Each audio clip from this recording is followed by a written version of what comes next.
Hey team, hope you're all doing well. I wanted to make a video today in regards to just the topic of what do you do when you are really being challenged and when you want to quit and you don't really have that desire anymore to really push the limits in terms of your physical capabilities, but maybe goals that you had and maybe that you feel like either are past you now, or perhaps you've just continued to try over and over again and you keep missing the mark. I really think there's two key aspects of middle distance to long distance running success, and you have to have this trait. And all of you who watch these videos, you all have this in some form or other. Okay, the first is persistence. Okay, a lot of times we misjudge our goals and how long they're going to take. For instance, when I was in college, I wanted to break 14 minutes for 5,000 meters, and it was really an unrealistic goal in terms of the timing. I just did not have that type of leg speed at that early stage of my career, and even professionally later on in life, I still never broke 14 minutes. The closest I got was 14:18 on the roads. For some athletes, it may be trying to run 3 hours for the marathon, or maybe 2 hours for the half marathon.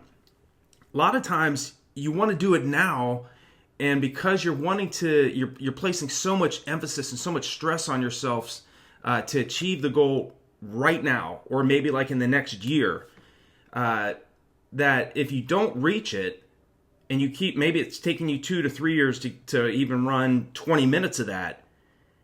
The key thing is how long is it really going to take? If it takes you 10 years and you finally get to 159, all of those years of setbacks and of questioning your abilities, you'll quickly forget that. You will, of course, you'll still remember all the work you put in, but it's when you finally reach that goal, that sensation of like, I did not let up. I continue to put in the work. I stayed persistent in what I wanted, and I finally achieved my goal. And I think that a lot of athletes, and not just athletics, it could be anything. It's really, if you want to do something badly enough, you're going to have to make sure that you stay motivated during those trials and tribulations that we all experience as middle to long distance runners. There's times where we just miss our goals. I certainly have dealt with it over the years. There's times where we want to run times that maybe we're just, or in specific events that maybe we're better at in other events. Maybe you're placing all your emphasis and time in the 5K to 10K event when really you're a much better runner in the 10-mile half marathon, maybe even up to the ultra marathon distance. And I think a lot of times we'll second guess ourselves and we'll doubt ourselves when really it's another event that you're better at that maybe you need to consider. Maybe you've spent a lot of time running the 1500 and the 3K, and you've never tried a 10K before, or you've never tried a half marathon before. Consider getting outside of your comfort zone and doing the things that maybe you've never done before to see where it takes you. And I can't say it enough, persistence, if you don't have that, if you're kind of just lukewarm, and I know the majority of athletes that watch my videos, they have an extensive background in either cycling or triathlons or biathlons or running, middle distance runners, long distance runners. You all have that persistent trait, but I think really you have to have an excitement. You have to have a belief in what you're doing for a long period of time. This isn't a sport where you get quick results like overnight. And for me, setting my PRs, it took me over a decade to get to the point where I was running at the level that I was dreaming about. I was seeing myself performing in my mind, dropping times that I currently, this was years ago, but when, years before it actually occurred, it took me years of visualizing running at a performance level that that I was dreaming about, and it just did not happen overnight. I remember in high school dreaming about running specific times that really I didn't run until a decade later, over a decade later, in fact. And so persistence is absolutely vital. You have to have that, okay? The second and really critical aspect of, when you're wanting to quit and you're wanting to give up, and maybe you've lost the enthusiasm, it's just patience, okay? A lot of times time away from the sport is what you need. Go out and do something else. Go spend a couple weeks hiking, or spend just a couple weeks off. Relax, rest, allow your body to rejuvenate and repair itself. A lot of times just spending some time away from the sport will not only help you mentally as well as physically, but it will give you that you'll start feeling that rush and desire to go back out there and train again, and maybe change up what you've done in the past that maybe wasn't working. A lot of times, I've said this in other videos, where it's just we're spending too much time. Maybe you're not getting the results you want, but maybe you're spending too much of your time, one, over analyzing and really overthinking the process, and just saying, and not just staying consistent with the mileage and consistent with your plan of action. A lot of times we place so much stress on ourselves physiologically, but also mentally, that over time it starts to add up, and you don't hit what you want. And I've said in other videos where I personally have made the same mistake, where in the past where I was running too much of my mileage too aerobically. You can run 100 miles a week, but if somebody else is running 40 to 50 miles a week, getting the results that you want, and you're putting in 100 miles a week, or the equivalent in kilometers, there's something wrong. There's a leak in your training. There's a leak in your preparation. And really, sometimes it's just a matter of changing up your strategy. I always studied over the years, what were the very best runners in the world doing? What were the very best coaches in the world teaching?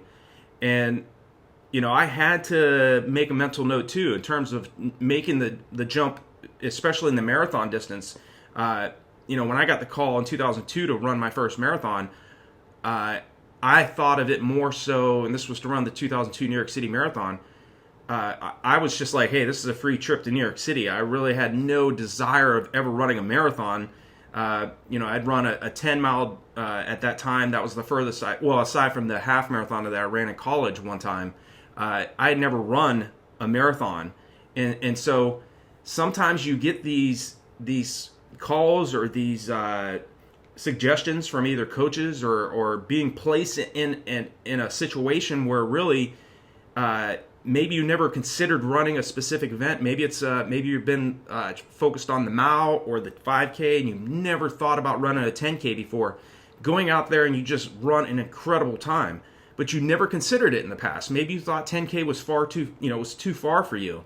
Maybe just changing up the race you're planning to run, or maybe changing up what you've done in the past. Maybe running a little bit more of your mileage more anaerobically, so that again you improve your body's lactate tolerance. You're able to sustain that goal race pace for a longer period of time, slow down less, and finally get the types of results you're wanting.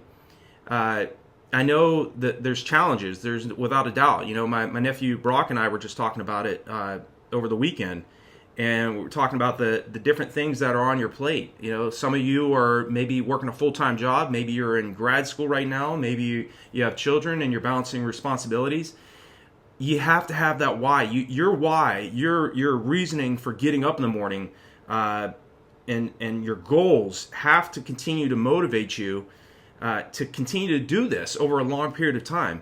And again, if you're feeling like you're getting fatigued and you're tired and you need a break, or maybe you're like, hey, I just have not gotten what I wanted out of the sport, consider first and foremost take some time away from the sport, even if it's a month off completely. I'm telling you, that time off will help you more than you know, and it'll allow you to repair your body, rejuvenate your mind, and physiologically as well. And I think really the time away really will help you in terms of just continuing to train over a long period of time without any breaks at all.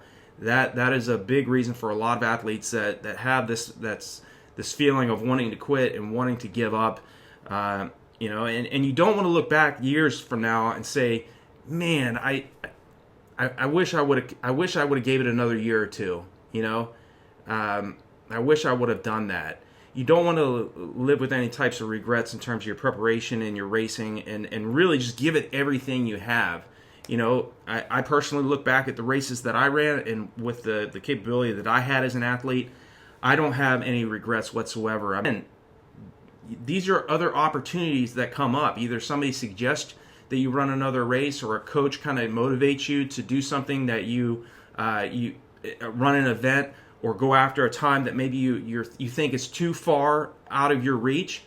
You have to keep dreaming big, okay? And in most cases, again, just persistent and patient action over a long period of time is going to get you to your goal. But don't quit. Don't let up. Don't regret not having put in a little bit more time, maybe another year or two of preparation, you know, and just had it been just another year or another 2 years of hard work, you would have achieved that goal. Okay, so that's my motivation. That's my reasoning behind making this video for all of you that are, especially those of you that are really questioning what you're doing out there. Maybe you're putting in the work, you don't have teammates, the weather's bad, all of those things that all of the top runners dealt with. It's just a matter of patience and persistence for a long enough period of time.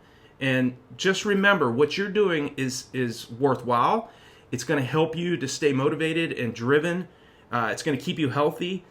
Surround yourself with the right people. You know, you have to have a strong support system too in this sport. You know, whether it's a family member or a coach, or, you know, just maybe a pastor, whoever it is, somebody that's going to help you to continue to do what you're doing despite all the other responsibilities that are on your plate.